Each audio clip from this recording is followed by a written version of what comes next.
ಒಂದು ಕಡೆ ಪಂಚರಾಜ್ಯಗಳ ಚುನಾವಣಾ ಅಬ್ಬರ, ಇನ್ನೊಂದೆಡೆ ಭರಪೂರ ನಿರೀಕ್ಷೆಯಲ್ಲಿರುವ ಕರ್ನಾಟಕ.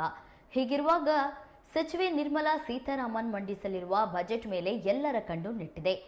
ದೇಶದಲ್ಲಿ ಅತಿ ಹೆಚ್ಚು ತೆರಿಗೆ ಕಟ್ಟುವ ರಾಜ್ಯಗಳಲ್ಲಿ ಕರ್ನಾಟಕವೂ ಕೂಡ ಒಂದಾಗಿದ್ದು, ರಾಜ್ಯಕ್ಕೆ ಬರಬೇಕಾದ ಜಿಎಸ್ಟಿ ಪಾಲಿನ ಅಸಮಾನತೆ ಸರಿಪಡಿಸುವುದು ಮತ್ತು ನೆನೆಗುದಿಗೆ ಬಿದ್ದಿರುವ ಬೃಹತ್ ಯೋಜನೆಗಳಿಗೆ ಮರುಜೀವ ನೀಡುವುದು ಕೇಂದ್ರಕ್ಕೆ ಈಗ ದೊಡ್ಡ ಸವಾಲಾಗಿದೆ.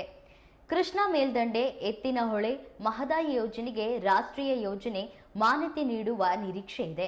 ಇನ್ನು ಭದ್ರಾ ಮೇಲ್ದಂಡೆ 2023ರಲ್ಲಿ ಘೋಷಣೆಯಾಗಿದ್ದ 5,300 ಕೋಟಿ ರೂಪಾಯಿ ಅನುದಾನ ಬಿಡುಗಡೆಗೆ ಆಗ್ರಹಿಸಲಾಗಿದೆ.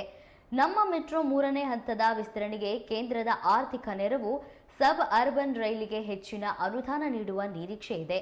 ಅನುದಾನ ಕೊರತೆಯಿಂದ ರಾಜ್ಯದ ನೀರಾವರಿ ಯೋಜನೆಗಳ ಅನುಷ್ಠಾನ ಬಾಕಿ ಉಳಿದಿವೆ. ರಾಜ್ಯದ ಕೆಲವು ನೀರಾವರಿ ಯೋಜನೆಗಳನ್ನು ರಾಷ್ಟ್ರೀಯ ಯೋಜನೆಯಾಗಿ ಘೋಷಿಸಿದರೆ 90% ಅನುದಾನ ಕೇಂದ್ರದಿಂದಲೇ ಸಿಗಲಿದೆ. ಇದು ಬರಪೀಡಿತ 23 ಜಿಲ್ಲೆಗಳ 150ಕ್ಕೂ ಹೆಚ್ಚು ತಾಲೂಕುಗಳಿಗೆ ವರದಾನವಾಗಲಿದೆ. ಇನ್ನು 2023ರಲ್ಲಿ ಚುನಾವಣೆ ಸಂದರ್ಭದಲ್ಲಿ ಭದ್ರಾ ಮೇಲ್ದಂಡೆ ಯೋಜನೆಗೆ ಸ್ವತಃ ಕೇಂದ್ರ ಸರ್ಕಾರವೇ ಘೋಷಣೆ ಮಾಡಿದ್ದ 5,300 ಕೋಟಿ ರೂಪಾಯಿ ಇನ್ನೂ ಬಿಡುಗಡೆಯಾಗಿಲ್ಲ. ಹಣ ಬಿಡುಗಡೆ ಮಾಡುವಂತೆ ರಾಜ್ಯ ಸಾಕಷ್ಟು ಬಾರಿ ಮನವಿ ಮಾಡಿದೆ.